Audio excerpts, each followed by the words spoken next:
As we think about the Lord's Prayer, we're going to tackle something that could rattle you a little bit today because we have a frame of reference. And our frame of reference, even when we think it might be of the Bible or kind of spiritual, can sometimes be just off.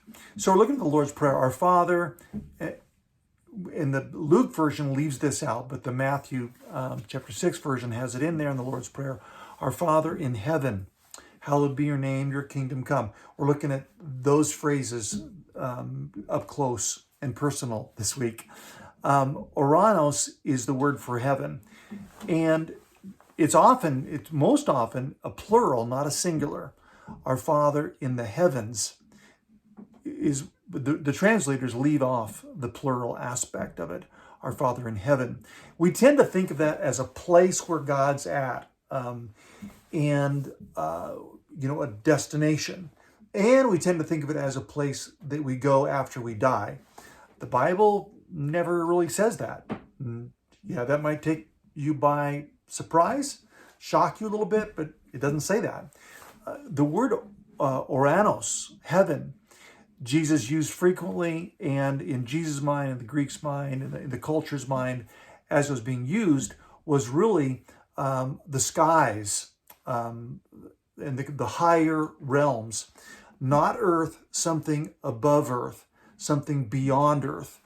And when Jesus says, pray to our Father in the heavens, we tend to think that that's like shooting up prayers that's going to get somewhere to God way up there. And it has more of an idea of God's availability right here. The sense of the skies is like the air around us, literally God around us. That God is as close as the air we breathe. And so it's really not about God's lack of availability because he's so far away. I got to send this telegram kind of prayer. I hope it gets there quick. It's this ever-present God. It's used when I talk about Luke chapter 3, where Jesus, first we see him praying at his baptism, and a voice came from the heavens, Ouranos, and said, "This is my son in whom I'm well pleased." It was like the voice was right here.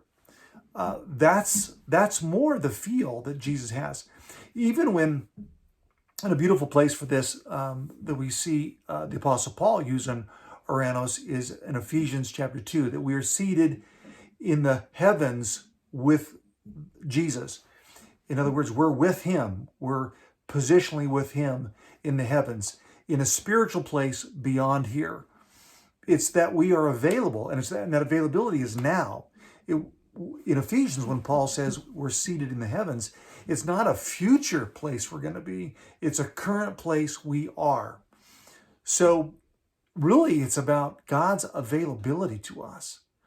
Jesus is saying, when you pray, recognize, have a frame of reference that is an intimate encounter and is a close encounter.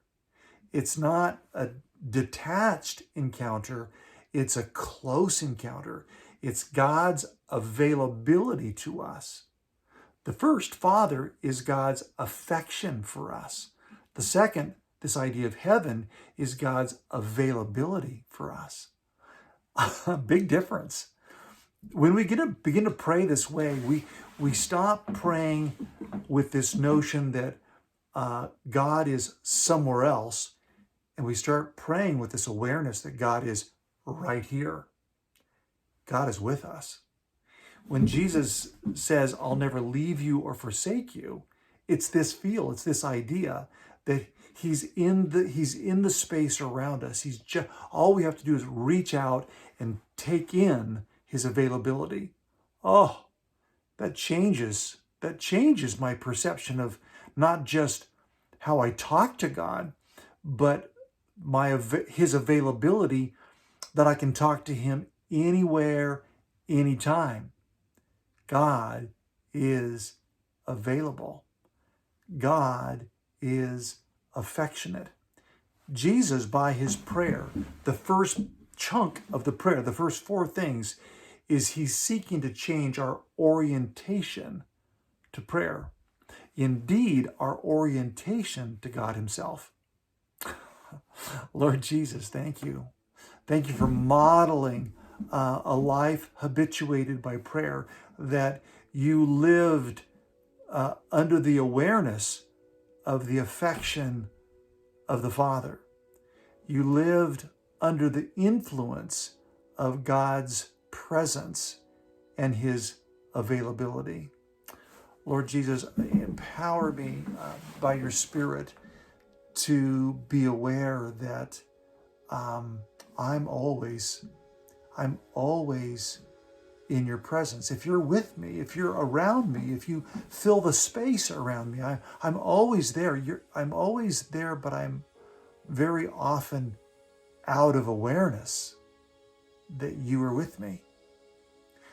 Lord, thank you for the promise that you would never leave me or forsake me, and that your availability is like the air I breathe. When you spoke the world into existence, you used your breath, your ruach, the Hebrew, your spirit, the wind, the breath of God.